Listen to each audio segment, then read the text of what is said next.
linisin po natin mga puso at yung pong mga nawala po sa inyo, total meron na pong nailaan na para po sa blood money na, no? At ito'y bawat isa sa inyo, bago nyo ginawa ito, lahat ng mga ninuno nyo, mga kamag-anak nyo ay amenable naman dito.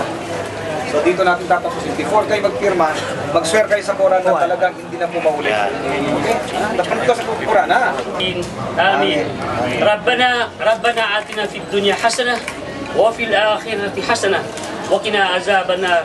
Walhamdulillahi rabbil alamin. Kita masih tetap pakai kekuatan para pengindaran. Dan si Sulaiman pada musuh.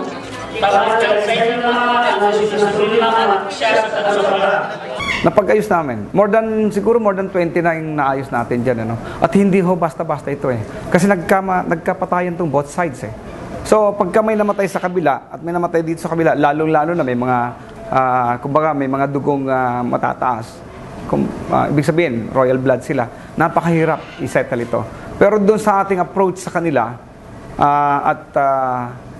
nagbibigay tayo ng blood money out of our intelligence fund, ano?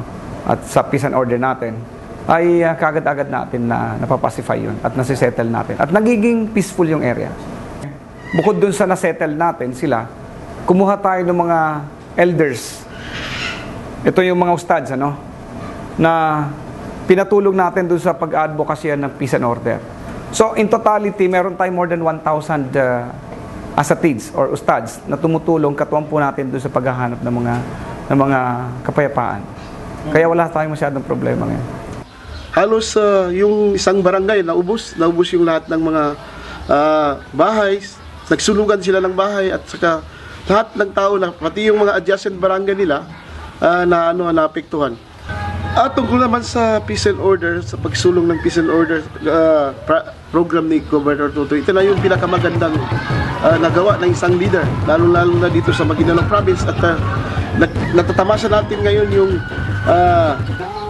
yung kapayapaan dahil mula nung naging, in fairness talaga, mula nung naging Governor si Gov Toto, ang Maguindanao Province ay unti-unting naging tahimik.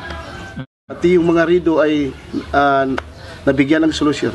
Itong MTFRU kasi, itong Maguindanao Task Force Reconciliation and Unification, siya yung naghahanap ng mga rido.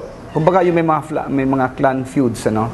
May mga away, hinahanap ng ating MTFRU personnels para isettle yung mga may patayan. Kasi yan ang nagaganap lagi dito sa atin eh. Napakahirap, pero masaya ako dahil successful tayo doon. Napakadami na po natin na settle. Even ito pinagmamalaki ko to si General Ardo at si Commissioner Yusuf, nakaya kong pagbatihin yung dalawa dahil sa MTFRU natin. Masabi natin na wala na pong puwang ang kaguluhan dito sa Mindanao, lalo-lalo na sa ARMM. Ang aayusin na lang natin kung papaano maisusulong ang kaunlaran, ang edukasyon ng mga bata, para na sa ganun, hindi na baril ang kanilang ambisyon na hawakan. Dapat ballpen, libro.